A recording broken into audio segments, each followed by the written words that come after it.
السلام علیکم ورحمۃ اللہ وبرکاتہ۔ دارالعلوم دیوبند کے طلباء کی انجمن النادی الادبی کا ششماہی پروگرام منعقد۔ قضیہ فلسطین پر پیش کیا مکالمہ، اساتذہ کی طلباء کو قیمتی نصیحت۔ ناظرین و سامعین، اس اہم خبر کو آپ سن رہے ہیں محاسن اسلام یوٹیوب چینل پر۔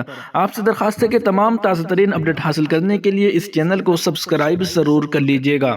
ام المدارس دارالعلوم دیوبند کے طلباء کی متحرک و فعال انجمن النادی الادبی کے ششماہی پروگرام کا انعقاد گزشتہ شب قدیم دارالحدیث میں کیا گیا، جس میں اساتذہ و طلباء نے شرکت کی۔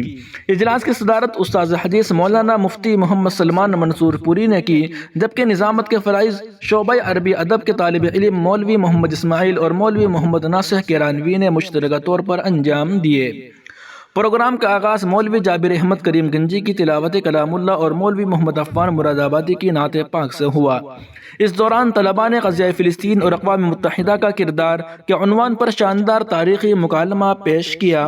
طلباء کے ذریعے پیش کی گئی عربی بیت بازی سے بھی سامعین محظوظ ہوئے۔ اس موقع پر انجمن کے نگراں مولانا مفتی ساجد نے اپنے خطاب کے دوران طلباء کی حوصلہ افزائی کرتے ہوئے عربی زبان و ادب کی دینی و دنیاوی اہمیت و دیگر زبانوں کے درمیان عربی زبان کی فضیلت پر خطاب کیا۔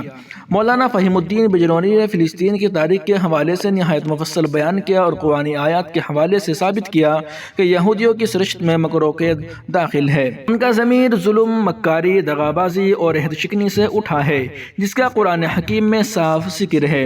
تخصص فی الحدیث کے استاذ مفتی عبدالرزاق امروہوی نے عربی زبان میں علماء دیوبند کے کارناموں کے حوالے سے پرمغز خطاب کیا۔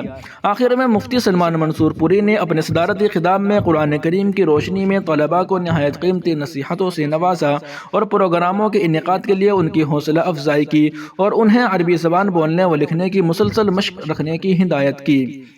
صدر مجلس کی دعا پر پروگرام اختتام پذیر ہوا۔ واضح ہے کہ النادی الادبی دارالعلوم دیوبند کے طلباء کی معروف عربی انجمن ہے، جس کے تحت طلباء عربی زبان میں مہارت حاصل کرتے ہیں اور دیواری پرچوں کے ذریعے لکھنے کی صلاحیتوں میں نکھار پیدا کرتے ہیں۔ ہر سال کثیر تعداد میں طلباء اس انجمن سے وابستہ ہو کر اپنی تحریر و تقریر میں مہارت حاصل کرتے ہیں۔ ناظرین و سامعین، مزید تازہ ترین اپڈیٹ حاصل کرنے کے لیے ویڈیو کے نیچے سبسکرائب والے بٹن پر کلک کر کے محاسن اسلام یوٹیوب چینل کو سبسکرائب ضرور کر لیجیے گا۔